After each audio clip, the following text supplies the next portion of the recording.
Is it going, everyone? So we're going to go over the Anoteron Theme Deck here from Forgotten Tribes. This is one of 3 different theme decks. There are the Anoterons, the Giants, and the Dwellers. So there's 100 of each of the decks, and then there's 50 alt art promos for each deck as well. So this is Sephenios Limitless. It costs 4 to play, has 5 will and 4 power. However, it gains +2 power for each upgrade you control. So the Anoterons have a synergy with upgrades, and they have unique synergies with vehicles, which are unique to the Anoterons. And they also have some like protection and evasion types of abilities. Now the deck is decently strong. It plays a little slower. You have the Dwellers are probably the quickest. The Giants are the most stable, and the Anoterons they play a little slower, a little bit more control-y, a little bit more defensive. And because of that, it's a pretty difficult deck to pilot of the 3. You really need to be careful about your timings and when you're doing things. You need to be, mindful of when you're gaining resource, when you're choosing to attack, choosing to defend, choosing to flip bases. It's all very, very strategic. It's much more strategic playing this deck. This deck is also, it's just a theme deck, so there's ways to enhance this deck. You can swap bases, still keep it on theme, and then lean a little bit more into the Anoterons being a tribal sort of build, or you could lean even harder into the upgrade synergy. So there is a decent amount of synergy in the deck with that. So yeah, let's go ahead and open up this deck here. So there's a little pull tab on the side. And there are some gameplay videos on the channel you could check out. So we do the Anoterons versus the Dwellers and versus the Giants. So you can see how all of them interact with each other. And if you need to know how to play, there's a 5-minute how to play video that just breaks down the basics. You can go on the website and learn more about the rules. And then there's a PDF that document that really breaks down all of the rules just very specifically. And you could always play some games with us. You could play on Tabletop Simulator, and you can just ping any of us in the Discord, and I'll personally be happy to teach and to play some games. So each deck comes with a little quick how to start guide. Just how to start, how to mulligan, how to win, and then how your turns and phases go. So that's really all you need to know to play, and then it just gets more complicated from there. So it's very, very easy to learn and pick up, and it's great for playing some new tabletop game like Friday night get-togethers or something like that. And then as you get into the game more, a lot more opens up for builds and strategies and things. So each deck has borderless cards that are exclusive to that deck. So we have Lost Empire Borderless, and this is a base, and so Anoteron cards you play cost 1 less to play. It has 4 defense, which is how much damage is needed to destroy the base in a single turn. It has 4 capacity, which is how many permanents can be attached to this base, permanents being units, traps, and upgrades. And then it has 2 resource that it produces at the start of each of your turns, and these things can be modified with upgrades. And on the back of each base card is going to be the activation cost to flip it. You start with 1 base face up, and the other 2 face down in the standard format. There are other formats to play. The game is scalable. You can play multiplayer, you can play singleton, you can play a skirmish variant, which each player starts with all 3 bases face up. And there's some other formats that people kind of like mess around with, but that's what the bases look like. The typical card backs look like this. So we have Lost Empire in borderless. We have Cascading Gardens, which is probably one of the best bases in the game out of all 500 plus cards that are in the game currently. We have 6 defense, which is higher. It's great for a starter base. 2 capacity. So again, great for a starter base because early in the game you can deal with just having limited capacity here until you expand it or flip another base. And then 4 resource is the average amount of resource that you'll gain from a base. So it's really good, and I absolutely love the art here. You have like the Twilight Blossoms, and you have all these particles, and then you have these other tulips, these like chilling tulips and things. A lot of flowers that you'll see in the set, just in that artwork. So this one costs 6 to flip. And then we have Thalamus Hall. Anoterans you control gain +1 power.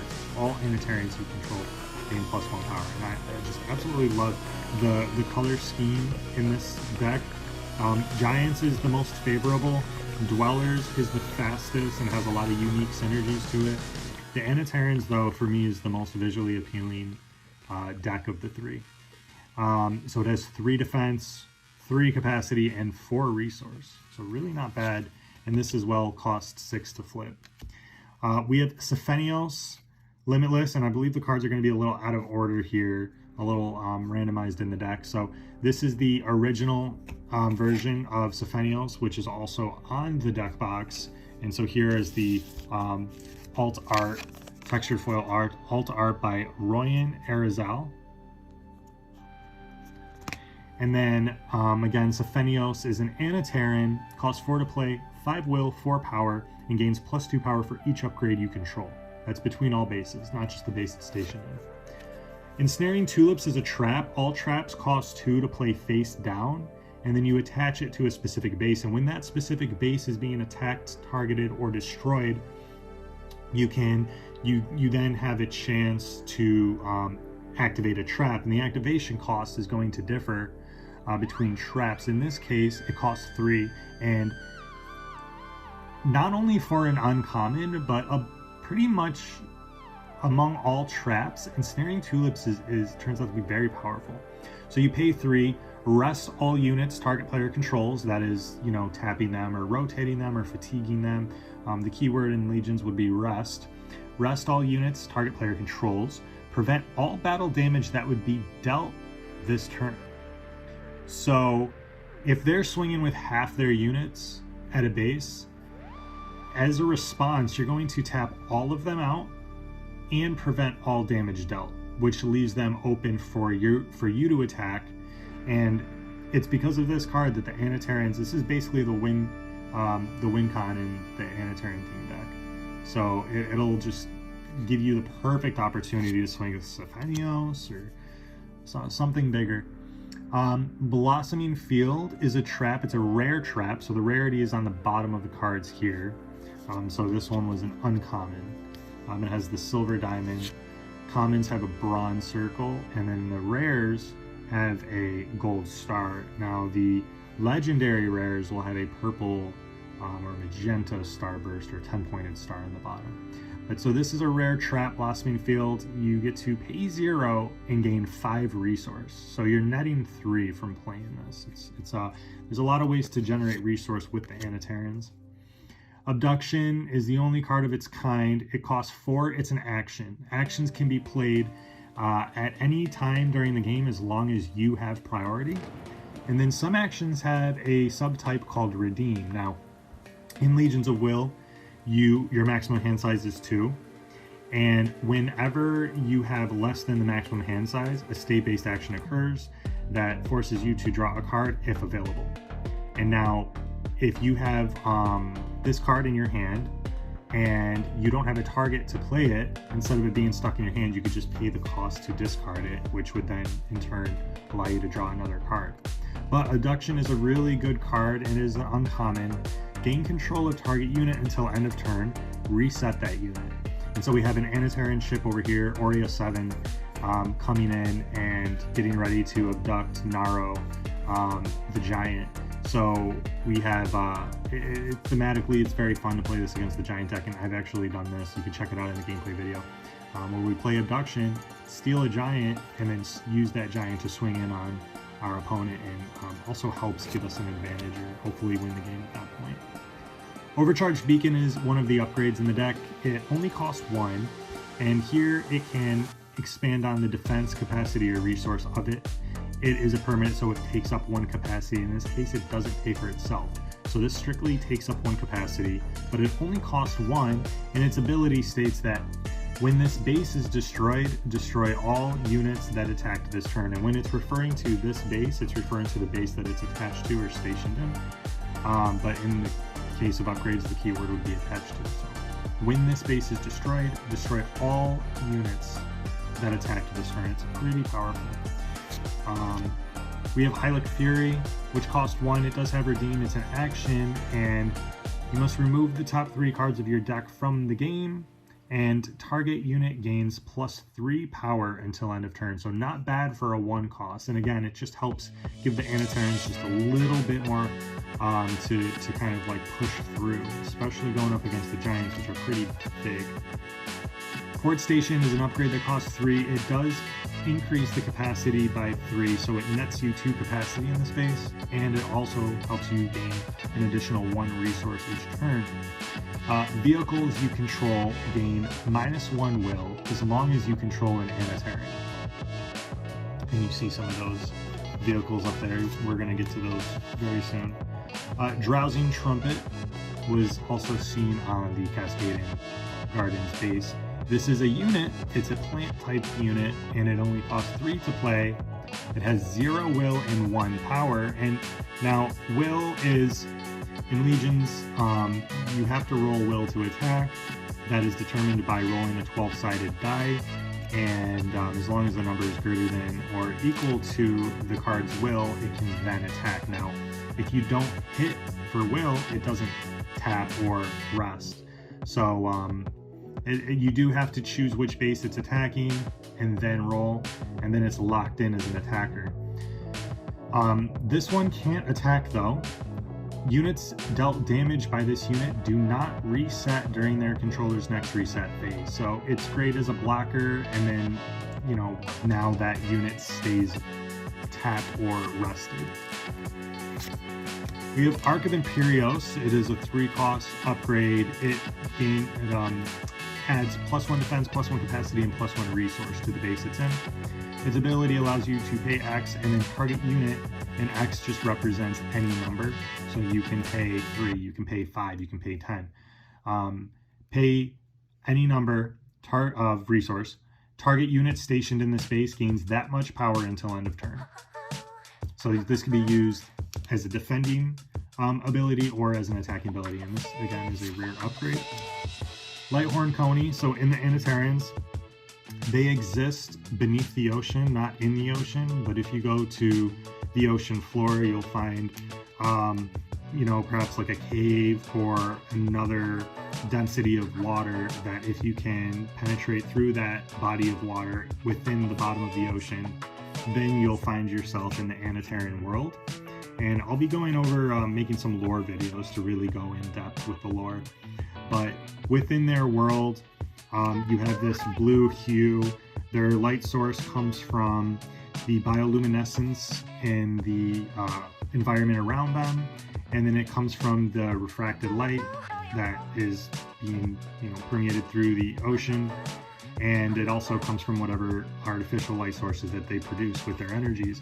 But there's a lot of unique beings and plants and things in their world. So here's one weird looking creature. We have Lighthorn Coney. It's a creature unit, costs 4 to play, 7 will and 2 power.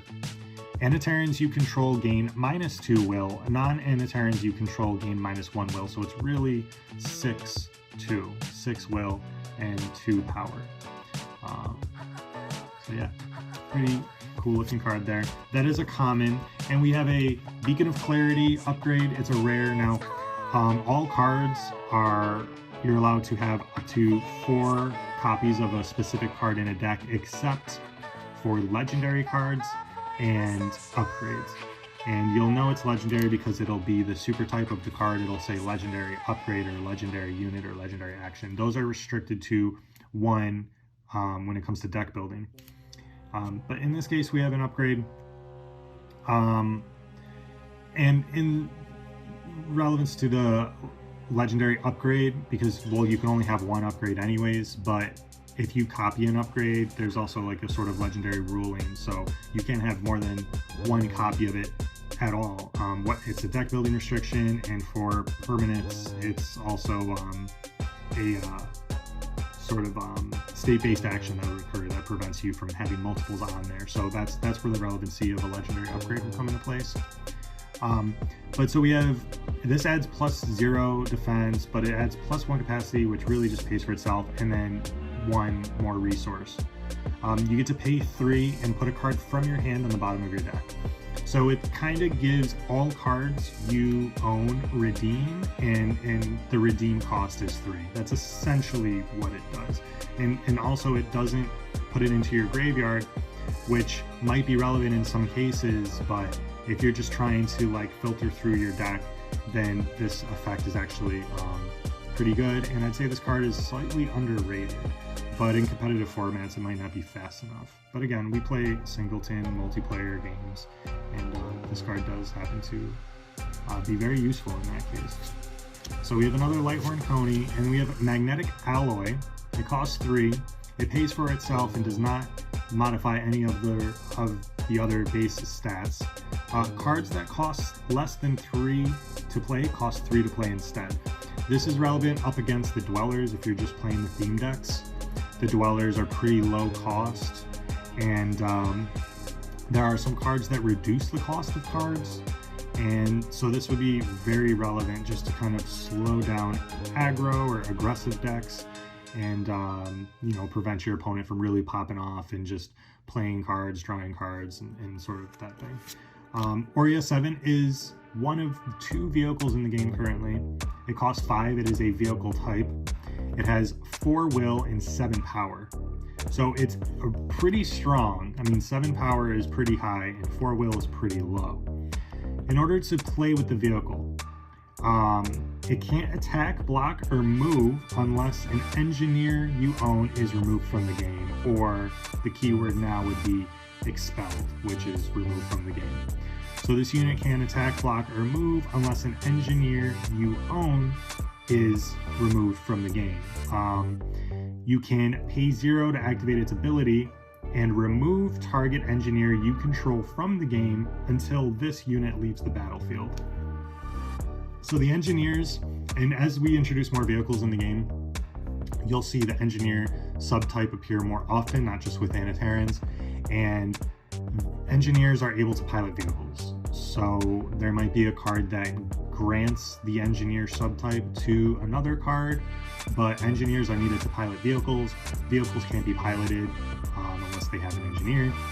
And yeah, so you would remove an engineer from the game. You can place it underneath this vehicle, just to remember. And then now it can move between bases, and it can attack, and it can block, and it has very low will and high power, so it's pretty cool. And then when this gets destroyed, sent to the graveyard, removed from the game, or whatever, then the engineer would then come back into play. So kind of cool. It's like the vehicle gets destroyed, the engineer like pops out like emergency. Shelter of Accord. It costs 3 to play, pays for itself, and units can't attack this base as long as you did not play a card during your last turn. So it's a little tricky not playing cards, but if you're stuck, then no worries if you have this upgrade. So this definitely helps slow things down a bit. So you can just have one base open, and you're just, you know, cycling through cards maybe with the other upgrade that allows you to just put cards in the bottom of your deck, and then in turn draw a card. So there are some use cases for that. Imperia is the only other vehicle. This one has, it costs 1 more, but it has 1 more power compared to Aurea 7. So it's 4 will, 8 power, and then it has the same exact ability. It can attack, block, remove unless an engineer you own is removed from the game, and you can pay 0 to remove target engineer you control from the game until this unit leaves the battlefield. So we have Hylic Fury again. We have Unity Beacons. It costs 4, pays for itself in capacity, and as long as you control 3 bases you control gain +1 defense, capacity, and resource. So +1 defense, +1 capacity, and +1 resource. So a little bonus for having all your bases face up. Ensnaring Tulips, Blossoming Field, Abduction, Hylic Fury, Light Barriers in action.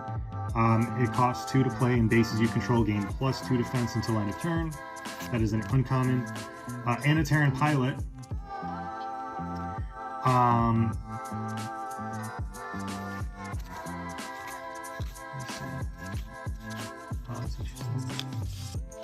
Anoteron Pilot, when you play this card, you may search your deck for a vehicle, reveal it, put it into your hand, and shuffle your deck. It has 5 will and 2 power.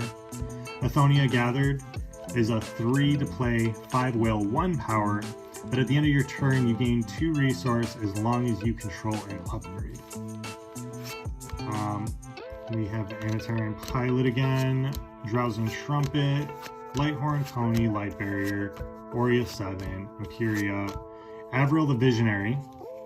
So this card's unique that it costs 4 to play, has 7 will, 2 power. When this unit enters the battlefield, you may search your deck for an upgrade card, reveal it, shuffle your deck, and put that on top, and then it'll likely just go into your hand right afterwards. We have another Sephenios, Light Barrier, another Avril, another Anoteron Pilot, another Anoteron Pilot, Athonia, and Drowsing Trumpet. So that is the Anoteron deck. You can get this on the Legions of Will website right now if you're just watching this now.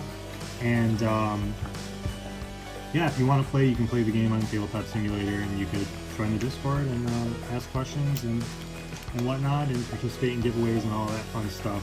We'll have some organized tournaments coming up soon on Tabletop Simulator, and you can win some free prizes just for playing and hanging out. So thanks for watching, and peace.